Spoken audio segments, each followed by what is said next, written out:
Hey everyone, Kazar, and welcome to today's episode. Let's talk about Mr. Atriox. Now, if you have played Halo Wars 2, you will know who I'm talking about. But if you haven't, let's do a little bit of a recap. So, Atriox is a brute who was used on suicide missions for the Covenant, but after seeing a lot of his brutes, his fellow brutes, kind of die during these missions, over and over and over, he turned his back on the Covenant and basically bashed the crap out of them. So we're told that while the Covenant is fighting humanity, they are also fighting, they're also trying to eradicate Atriox at the same time, and Atriox and his band of merry men. But it comes across that he was so powerful that they never came close. But this is where I kind of find Atriox lacking a little bit.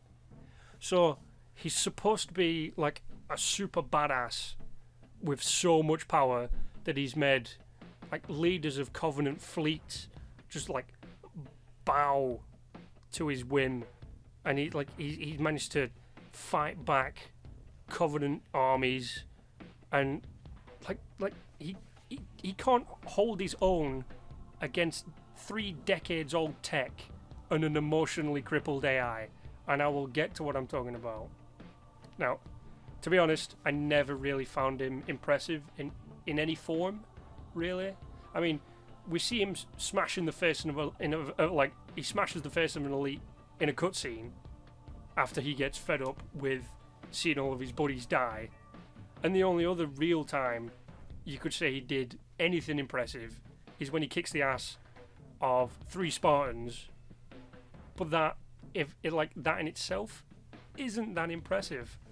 And here's why. So the tech that Spartans use in Halo Wars 2 is 30 years old. Every UNSC piece of equipment apart from Isabel is 30 years old. But you're probably going to say, but the Spartans, they're built to take punishment, and they're built to fight. But let's just take a quick look at the tech that we were talking about. So you remember, everything happens 30 years in the future. So Atriox has got far more superior technology, right?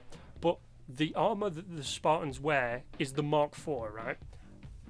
The Mark IV has no shields and only a small capacity to take Covenant weapons fire.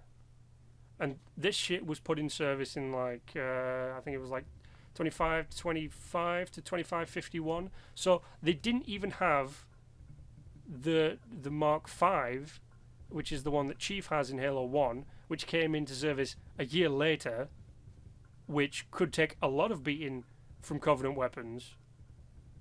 But when Halo Wars 2 takes place, we're not only onto a new breed of Spartans like the ones in Halo 5, who are next-gen Spartans, but we've also got a whole new type of armor. So, the armor that the Spartans use in Halo 5 and in Halo 4 as well is the Mark 7. And the Mark 7 is lighter, more durable. It has a built-in healing system which can heal Spartans, recover them back to health when not under fire, and it also can repair itself with nanotechnology. But I'm pretty sure that was also in previous rendition. I think they mentioned it in a dev blog or something. Now, I do love every Spartan that has been on screen, and especially Buck, because he's just awesome. I mean, if it came to a fight between Atriox and our 3 Spartans, it was never really going to be much of a fight. Because if you think about it, they're basically running around in cardboard armor. This makes that fight show 2 things to me. Spartans are way more badass and determined than we've previously seen, and Atriox's defeating tech so outdated, hipsters would say that they liked it before you even heard of it. Fucking hipsters. Anyway, if Atriox was against a Halo 5 Spartan, he'd be dead in seconds, and everybody would be sipping tea from Spartan Cups, back at the Spartan Cottage, having a nice little relaxing kind of, hey, you remember when we fought that brute, Atriox? Hey, it was a fucking pushover, wasn't it? But really, yeah, really this entire thing comes down to the fact that he should have way outclassed everything thrown at him, yet his forces fall flat like a flan in a cupboard. I mean, for crying out loud, you can say one Spartan, not even Spartans, one Marine unit beats 2 grunt units, which come with grunts and a brute. I mean, come on, man. What's going on? The only reason everyone on the Ark died when he turned up is because he had overwhelming forces and they were civilians.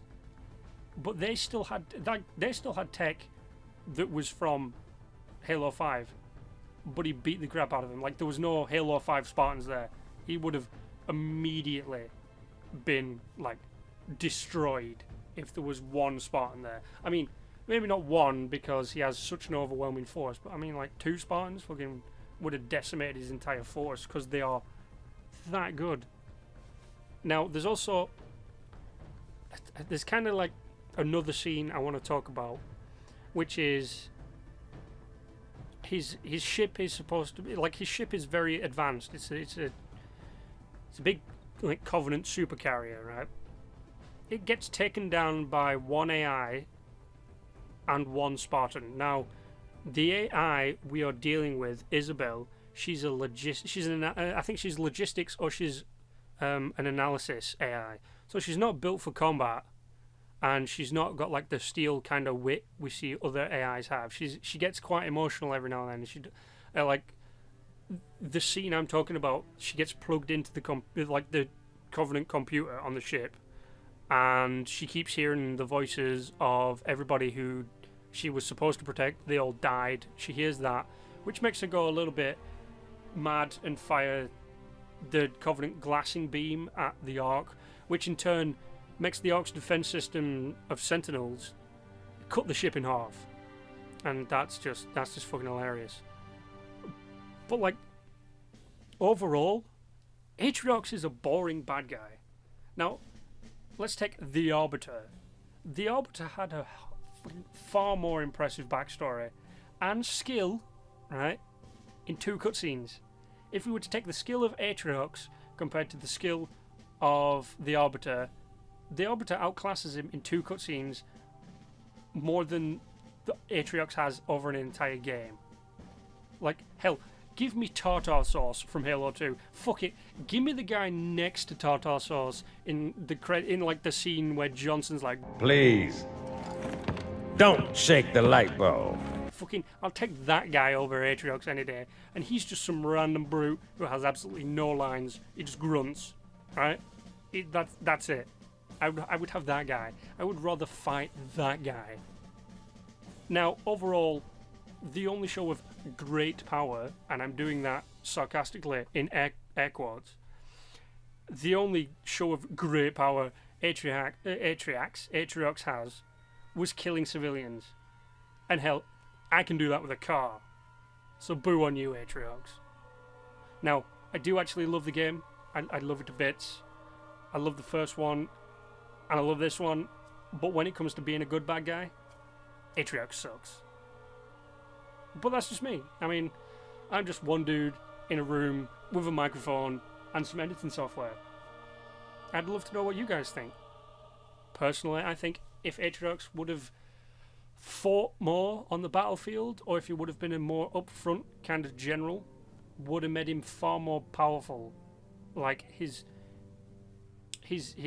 backstory's cool, but it doesn't, you never really get to see his power. In fact, like, the ending cutscene is just him punching a holographic table because he's angry that he got his arse kicked by a puny, pathetic amount of humans with some puny, pathetic guns with puny, pathetic tech.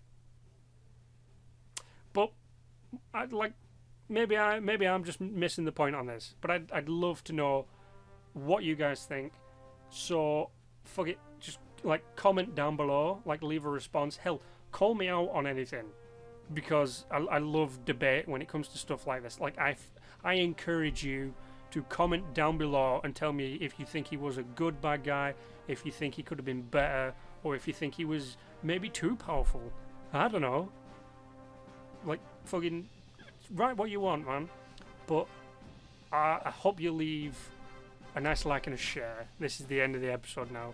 I hope you'll leave, like, I hope you like it. Hope you share it with your friends, man, because I'd love to know what they think as well.